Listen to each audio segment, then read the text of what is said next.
Olá, como vão? O meu nome é Mara Nascimento, faço parte do grupo dos trabalhadores da Fraternidade Espírita Ramatiz, Itaguaí, Rio de Janeiro. Hoje vamos falar um pouquinho sobre depressão com o olhar da visão espírita. Todos nós já ouvimos falar ou conhecemos alguém que sofre de depressão, não é verdade? Ela foi considerada pela Organização Mundial da Saúde como o mal do século XXI. E talvez por isso temos a impressão de que, de repente, houve um grande aumento de casos em todo o mundo. Mas a taxa de transtornos depressivos na população não sofreu esse aumento generalizado como pensamos. O que mudou foi o crescente número de pessoas que estão buscando tratamento, que resolveram pedir ajuda. E daí o aumento das prescrições de medicamentos antidepressivos, apareceram muitos artigos sobre o tema na mídia, na literatura científica. Então, a conclusão que chegamos é que esse transtorno não surgiu agora, nos tempos atuais. Lá no século passado, o nome era outro. O que hoje chamamos depressão era chamado de melancolia. Para termos ideia de quanto antigo é esse transtorno, lá na Idade Média, acreditava-se que o ser humano pensava pelo fígado e amava com o coração. E o mau humor, que é um dos sintomas mais aparentes, aquela mudança significativa de humor, era encarado como um mal-estar físico. E afirmava-se que o fígado dos melancólicos estava cheio de fluidos doentes, aos quais dava-se o nome de bilis negra. E aí, para retirar o excesso de bilis negra do corpo de uma pessoa, para que ela voltasse a seu estado normal, o remédio indicado era a sangria através do vômito. A pessoa provocava vômitos até sair bilis. Só que isso não resolveu o problema e ainda gerava um alto índice de desidratação, chegando a ser mortal. Até hoje, usamos a expressão, eu preciso desopilar meu fígado, preciso desopilar, né? Ou seja, botar para fora o mau humor, rir muito. Né? Isso é um resquício que ficou da cultura daquela época. Mas a verdade, meus irmãos, é que ela é uma doença silenciosa e incompreendida, inclusive por quem sofre do problema. A palavra depressão vem do latim depressius, que significa puxar para baixo. Então, uma pessoa depressiva está aterrada, impedida de enxergar as soluções para os seus problemas. Como causas físicas, estudos científicos atribuem a fatores neuroquímicos ou cerebrais e podem também estar associadas a perdas ou ao apego às coisas, às pessoas. Mas precisamos ficar alertas porque a depressão, meus irmãos, tem seus sintomas confundidos com a preguiça. Um dia chuvoso, quem nunca sentiu falta de ânimo para sair das cobertas quentinhas? Isso é preguiça. Querer ficar um pouquinho mais ou nem sair da cama é preguiça. E a diferença entre preguiça e a depressão se mostra no sentido de que a depressão é uma doença incapacitante. Incapacita para as atividades mais corriqueiras, como trabalhar, estudar, cuidar da família, até passear. Incapacidade de sentir prazer em atividades que antes eram agradáveis. Os doentes queixam-se principalmente de dores de cabeça, cansaço, dor no corpo, náuseas, diarreia, quedas súbitas de pressão ou picos, né, isolados. E aí, sem conhecimento de causa, dizemos para a pessoa em depressão: reaja, sai para passear, vai viajar, você está exagerando. Mas será que é tão fácil como parece? Podemos fazer uma comparação. Vamos pedir para uma pessoa em plena crise de asma, aquela que já está usando aquelas bombinhas para ajudar a respirar, que respire bem fundo. Aí alguém vai gritar: ah, mas ali há uma disfunção pulmonar. Ah, e na depressão? Também há disfunção. Há na pessoa deprimida alterações bioquímicas no seu cérebro. Os episódios depressivos, as crises, estão relacionadas principalmente aos níveis das substâncias químicas chamadas de neurotransmissores. Quando uma ou mais dessas substâncias não se encontram em quantidade suficiente, os hormônios causadores de emoções como alegria, euforia, bem-estar não são produzidos pelo sistema nervoso.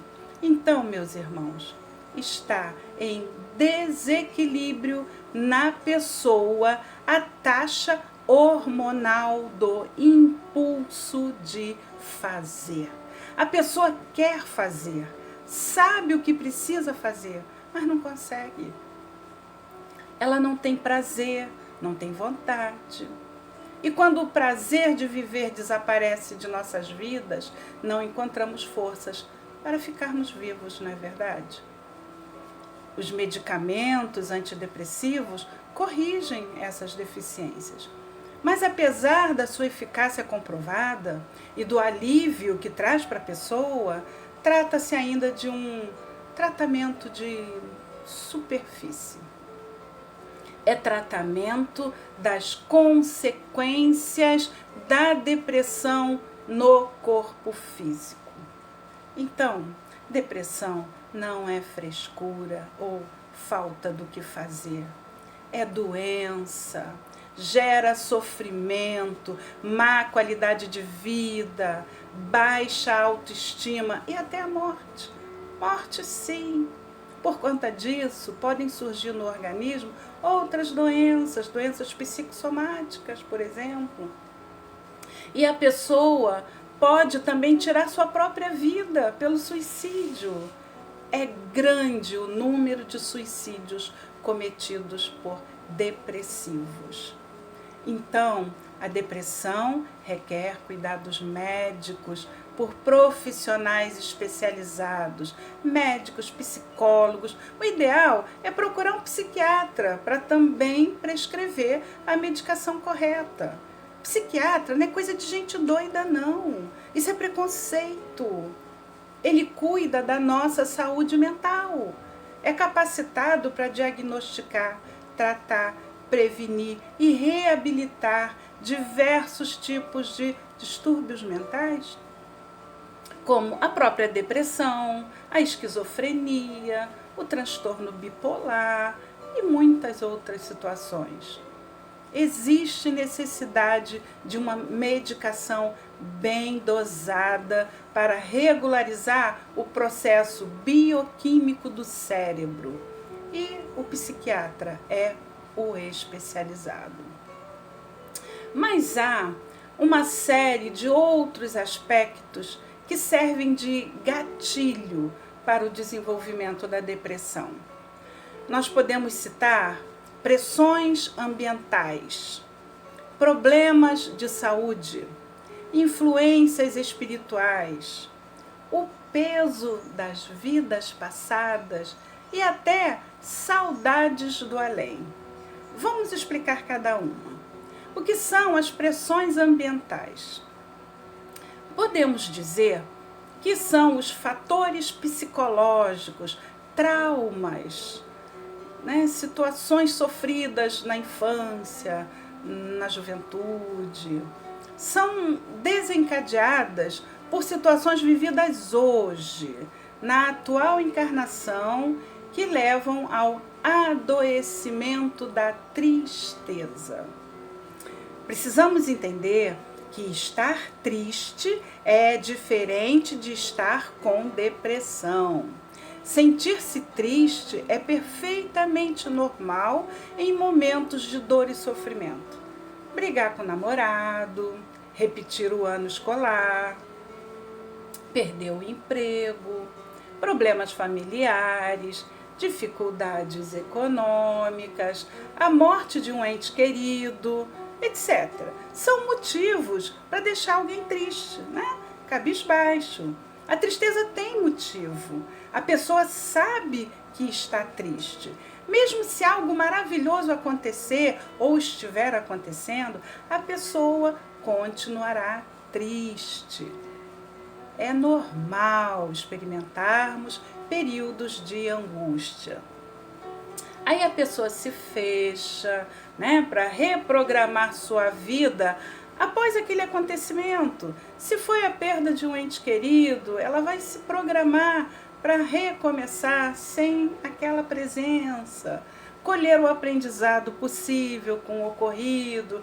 Em alguns dias, ela certamente vai estar melhor. Mas se esse desligamento do mundo permanecer por 2 ou mais semanas, talvez a tristeza tenha deixado de ser um recurso normal, saudável, para transformar-se em doença. Problemas de saúde podem ser causas também. Uma anemia profunda, né? Falta de ferro, traz fraqueza, apatia, consumo de drogas, álcool, cocaína, certos tipos de medicamentos. A depressão pode ser causada também por problemas de hormônios, como da tireoide, por exemplo, hipotireoidismo, que é uma disfunção da tireoide, que se caracteriza pela queda na produção de hormônios. Falta da vitamina B12, a TPM, o distúrbio hormonal na menopausa, etc. Carregamos também como possível causa o chamado peso do passado. São ações equivocadas do nosso espírito, ações praticadas por nós em uma ou diversas encarnações, onde prejudicamos a nós mesmos e a terceiros, acarretando com isso uma reencarnação, um retorno ao corpo, onde há a escolha de material genético comprometido e podemos renascer ou não predisposto à depressão. Como assim? Vamos esmiuçar. Quando estamos preparando o nosso retorno à carne, tudo é avaliado com relação às nossas necessidades.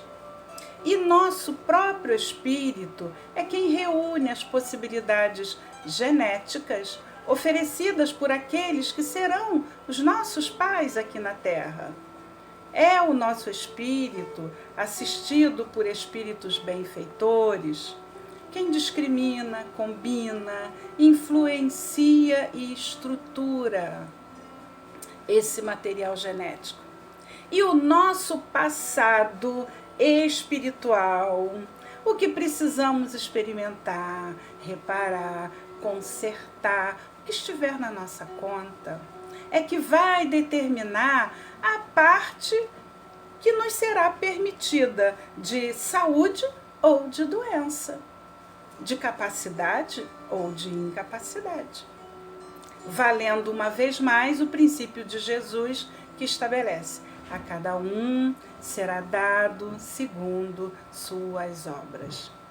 Então, o que fizemos no passado, em outras existências, determina o que somos hoje, no presente.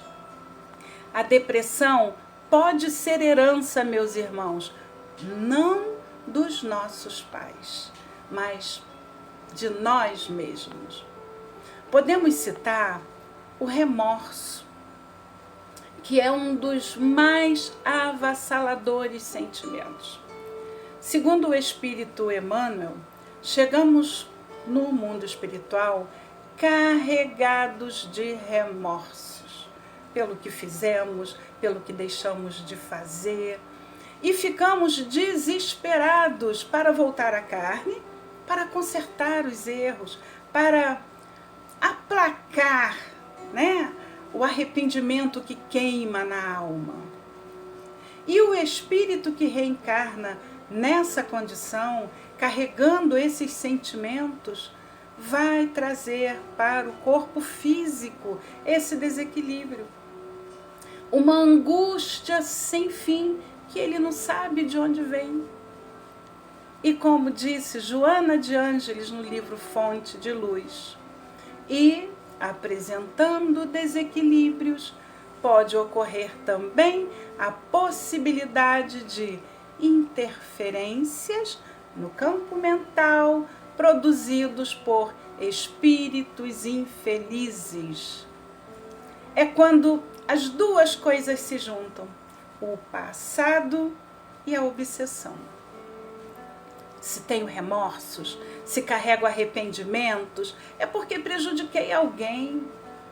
E nossos inimigos podem nos encontrar e os problemas serão maiores, os sintomas serão mais severos e a cura, às vezes, é mais demorada. E como os nossos inimigos nos encontram? No Livro dos Espíritos, na questão 457, encontramos que quando nos julgamos mais ocultos, mais escondidinhos, sozinhos, é comum termos ao nosso lado uma multidão de espíritos que nos observam. Paulo de Tarso também nos disse que somos constantemente vigiados por uma nuvem de testemunhas. São elas encarnadas e desencarnadas. As encarnadas são os nossos familiares que convivem conosco no lar, os companheiros de trabalho, os amigos, os vizinhos. E os outros são os espíritos, os superiores, os iguais ou inferiores a nós, que nos observam e nos alcançam onde estivermos, porque para eles não há barreiras físicas. E os inferiores, contrários à ideia do bem, nossos adversários particulares, a quem fizemos mal em vidas passadas, ou mesmo nesta, que não nos perdoaram, buscando vingança e tentando prejudicar-nos, nos vigiam, nos espreitam, induzindo-nos sempre que permitimos, pelos nossos sentimentos, emoções e pensamentos negativos, ao erro e ao fracasso. Eles ficam felizes com as nossas dúvidas, nossos medos, nossas fraquezas, influenciando-nos para a desistência, desistência do bom caminho. Também não podemos nos esquecer que a depressão é, antes de tudo, um processo auto-obsessivo. O que é isso? A auto-obsessão consiste em sermos o nosso próprio obsessor. Porque, na realidade, há uma situação de rebeldia no espírito que o deixa infeliz.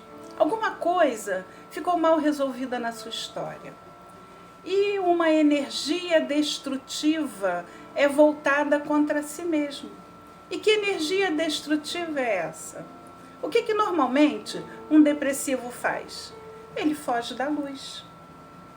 fica sem contato com o sol, energia divina, se retrai, se tranca no quarto, se isola de tudo e de todos.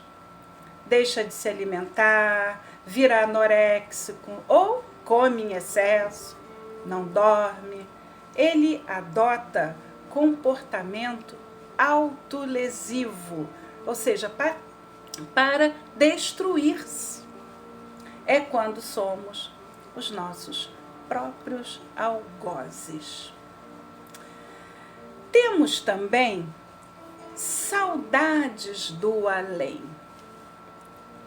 Temos que ter a consciência, meus irmãos, que não nos encontramos pela primeira vez aqui na Terra.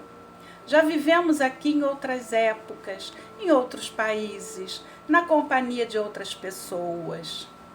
E trazemos em nós as marcas das experiências vividas nessas várias existências.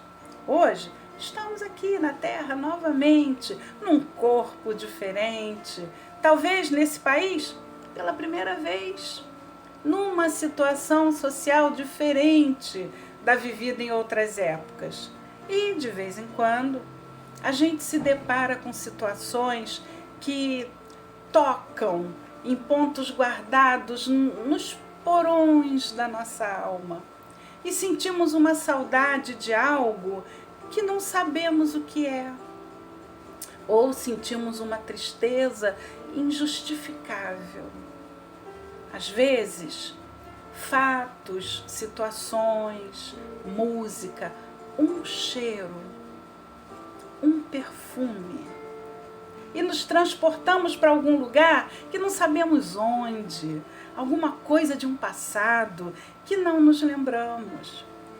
E aí, se é registro de uma experiência feliz, nos sentiremos bem. Se, ao contrário, se foram experiências ruins, teremos o sentimento correspondente. O espírito François de Geneve, no capítulo 5 de O Evangelho segundo o Espiritismo, fala sobre essa saudade, que ele chama de melancolia. E ele pergunta: sabe por que às vezes uma vaga tristeza se apodera dos vossos corações e vos leva a considerar a vida amarga? É que o vosso espírito, aspirando à felicidade, à liberdade, se cansa, se esgota, preso ao corpo que lhe serve de prisão. E aí ele reconhece que é inútil esse esforço e cai no desânimo. E como o nosso corpo sofre a influência do nosso espírito, nós sentimos um abatimento, uma espécie de apatia e nos julgamos infelizes. É o desejo de sair da prisão que o nosso corpo representa para retornar para a vida que deixamos para trás, voltando ao convívio dos amados. Meus irmãos, quando renascemos aqui, deixamos no mundo espiritual amigos, amores, tarefas iniciadas. É a mesma situação que deixamos quando morre nosso corpo. Ficam aqui os que amamos, nossos projetos, e sofremos com suas ausências. Então, quando nos percebermos mergulhados em melancolia, devemos fazer esforços para mudar o clima psíquico da nossa mente.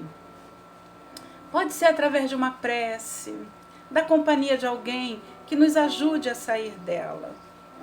Nos momentos de depressão, muitos não têm forças para pedir ajuda através da oração. E quando estamos inconscientemente desligados da nossa fonte criadora, desligados de Deus, abrimos brechas. Então, devemos também buscar cuidados espirituais.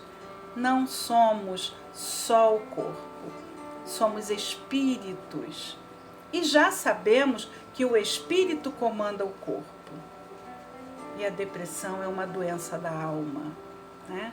Por isso faz-se necessário que haja também um fortalecimento dos valores espirituais. Então, o melhor remédio para as nossas doenças, de uma forma geral, é a busca da integração entre corpo, mente e espírito.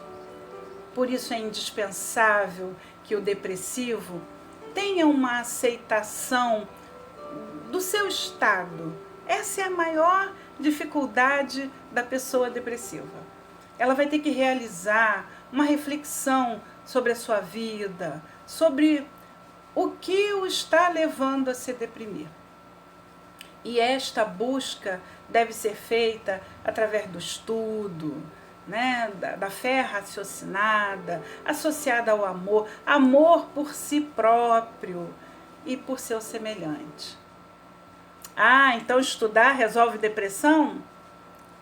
O estudo doutrinário leva a pessoa a uma maior compreensão de Deus e de suas leis. E aí a simples constatação da existência de Deus já alivia e conforta, porque traz esperança. E se inicia aí o combate de importantes sintomas depressivos, que são a falta de esperança e a angústia. Com a compreensão das leis de Deus, em especial da lei de causa e efeito, que explica os acontecimentos da vida, atribuindo um motivo justo e uma finalidade proveitosa para todos os acontecimentos, inclusive o sofrimento, descobrimos que todos nós somos responsáveis por cada uma das situações que acontecem em nossas vidas, sejam boas ou aparentemente terríveis. Descobrimos, não existem vítimas. E o que aparentemente não tem explicação é porque nos falta alcance para compreender. Se buscarmos em nós mesmos, em nossas próprias atitudes, quase sempre encontraremos a causa de todas as nossas mazelas. Mas caso não a encontremos assim à primeira vista, isso não significa que ela não exista.